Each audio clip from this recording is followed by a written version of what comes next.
Chiko yameongozwa na mkuu wa jeshi la polisi IGP Camillus Wambura kwa kushirikiana na viongozi mbalimbali, huku wakati wa maziko mufti mkuu wa Tanzania Sheikh Abubakar Zubair bin Ali na Sheikh mkuu wa mkoa wa Dar es Salaam Walid Al-Umar wamesema kwamba marehemu SP Awadh Chiko ni mtu wa kipekee aliyefundisha jamii. Tunamwomba Mwenyezi Mungu amghufirie na mrehemu na ajalie kaburi lake kuwa miongoni mwa bustani za peponi. Kumezungumzwa sana nyumbani na kumezungumzwa sana msikitini. Yote yalikuwa yanafungamana na msiba huu wa ghafla uliotokea, na kila mmoja alikuwa anasawirisha hali ya marhum na utokeaji wa kifo, jambo ambalo limezidisha masikitiko makubwa kwetu sisi. Lakini kama binadamu sisi hatuna cha kusema zaidi ya kuridhika tu kwamba haya ni katika jumla ya matakwa ya Mwenyezi Mungu Subhanahu wa Ta'ala. Hakuna wa kumrudishia, hakuna wa kumnasibishia na kifo hiki isipokuwa Mwenyezi Mungu tu peke yake Subhanahu wa Ta'ala. Ndio maana tumefundishwa neno linalo tuliwaza siku zote kwamba tunapopata na mambo kama haya turejeze, tuseme inna lillahi wa inna ilaihi rajiun. Mwanachuoni mmoja alikuwa anatueleza juu ya maisha ya ulimwengu, akasema wa mal malu wal ahluna illa wada'i wa la budda yawman an turadda al wada'i. Hazikuwa mali na familia isipokuwa ni dhamana tu, na hapana budi siku moja kurudishwa dhamana kwa mwenyewe, na mwenyewe ni Mwenyezi Mungu Subhanahu wa Ta'ala. Kubwa tunalotakiwa ni kumtakia maghfira, kumtakia rehma, kumwombea Mungu. Hayo ndio mambo tunayotakiwa kushikamana nayo. Ndugu yetu huyu siku zote kwa namna nilikuwa nikitazama katika hadhara zetu na katika mikusanyiko mbalimbali, nilimwona mtu aliyokuja kutufundisha na kutukumbusha kutafsiri utu wa binadamu. Binadamu kitu mbali na utu kitu kingine. Kamanda Awadh Chiko, kijana mdogo ambaye alikuwa anatufundisha kwa vitendo nini utu kwa mwanadamu. Ni mtu pekee aliyokuja kutueleza kwamba kumbe kazi au polisi ni huduma na wala sio force.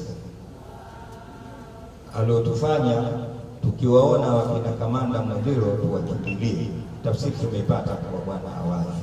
Huko nyumba alikuwa tukimuona polisi tunakimbia, lakini kwa namna alivyoishi nasi Awadh, Mwenyezi Mungu amrahamu, alituambia sisi ni watu wa kuhudumia.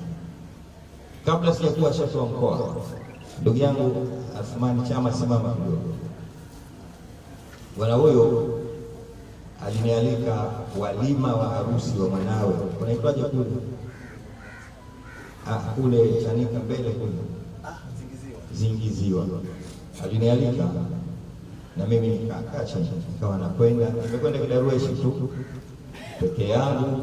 Nikafika sehemu nikapotea kwenye petrol station fulani inaitwa Maputo, si jina la Msumbiji pale. Siko naitwa. Nikapotea, najitayarisha kumpata mtu anionyeshe ramani, naona simu inaita ya kamanda. Akanambia, Walidi, acha udarueshi.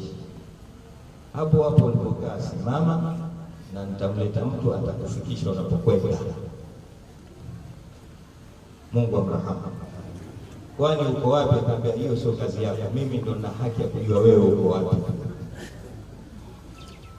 Akashangaa huyu bwana, mimi nimeletwa kule na bodaboda, lakini kwa na Land Rover moja ya polisi.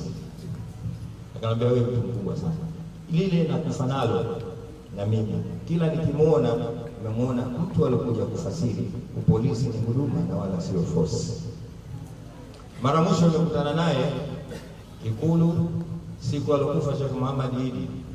Tuliitwa na Mheshimiwa Rais kupokea ripoti ya maafa ya Kariakoo. Tulikuwa wote siku ile. Nilikuona kamanda, nilikuona. Nakumbuka siku ile tulikwenda kwenye chakula, akamwambia Sharifu, toka nyuma yake, mimi nitakaa nyuma ya Sheikh wa mkoa. Akanambia neno, naambia wewe ni shekhe wa kanda maalum. Dar es Salaam sio mkoa wa Arusha, mkoa wa Singida. Alikuwa ni mtu wa matani. Nikamwambia bwana, wewe wakubwa zako, kwa sababu wewe katika wakubwa zangu wewe. Akamwambia Sharifu, angalia huyu ni mtu mkubwa, asichukue chochote. Nikamwambia tuko Ikulu, mikono salama. Akamwambia mimi ndio nafanya usalama ndani. Baada hapo akamwambia tumeondokewa na ndugu yetu Sheikh Muhammad. Ndio siku aliyokufa, siku ile Sheikh Muhammad Majigo siku aliyokufa, na ndio siku ya mara mwisho kuonana mimi na kamanda Awadhi. Naikumbuka hiyo. Naye mkuu wa wilaya Ilala jijini Dar es Salaam Edward Mpogolo, wakati akimwakilisha mkuu wa mkoa wa Dar es Salaam, ameeleza namna walivyokuwa wakiwasiliana kabla kukutana na ajali, huku kamanda wa jeshi la polisi kanda maalum ya Dar es Salaam Sakapo Muliro ameeleza namna ambavyo amekuwa na weledi katika kutenda kazi yake. Lakini hata kitendo alichokuwa anakwenda kukifanya siku hiyo ni kitendo cha huruma. Alishuka kwenye gari yake kwenda kutoa kitendo cha huruma. Hivyo sisi kama kuu tulimshukuru Mwenyezi Mungu kwa kitendo ambacho alitupatia. Na tulipokuwa tunasema, tukajadili kwamba yeye ni kama mwanaume mwingine alikuwa anaondoka kwenda kazini. Huwa tukiondoka nyumbani, huwa mama na watoto wanaamini baba ataleta sukari. Mama anaamini jioni baba ataleta futari. Mama anaamini Idi ikija baba atanunua nguo. Haya yote tulitafakari kwamba mwenzetu hakuagana na mkewe, hakuagana na watoto, kwamba anapokwenda haya mahitaji ya kifamilia angeandika. Angekuwa anayajua angeandika. Angempa hata kadi ya benki, angempa hata fedha alizokuwa nazo, lakini hakumwachia, alikuwa anaenda kazini. Sisi kama kikao tukasema hapana, tutamshika mkono mke wake ambaye ndiye anajua hii mambo mengine alibaki. Tutampatia mke wake milioni 5 ili haya mambo ambayo mwenzetu alikuwa anayategemea kuyafanya kwenye familia. Ni mtu wa karibu kabisa wa familia ya jeshi la polisi, akiwemo mtoto ambaye amepoteza maisha kwenye ofisa. Sasa kwa niaba yake, na pia nilielezwa na mimi kama sehemu ya familia, niwashukuru sana. Niwashukuru sana kwa kuja, niwashukuru sana kwa faraja, niwashukuru sana kwa kila kitu. Marehemu SP Awadhi Chiko alifariki dunia jana majira ya asubuhi kufuatia ajali ya gari iliyotokea eneo la Pugu Sekondari baada ya basi la aina ya Icha kugongana na gari la SP Awadhi aina Prado wakati alipokuwa akielekea katika majukumu yake ya kila siku.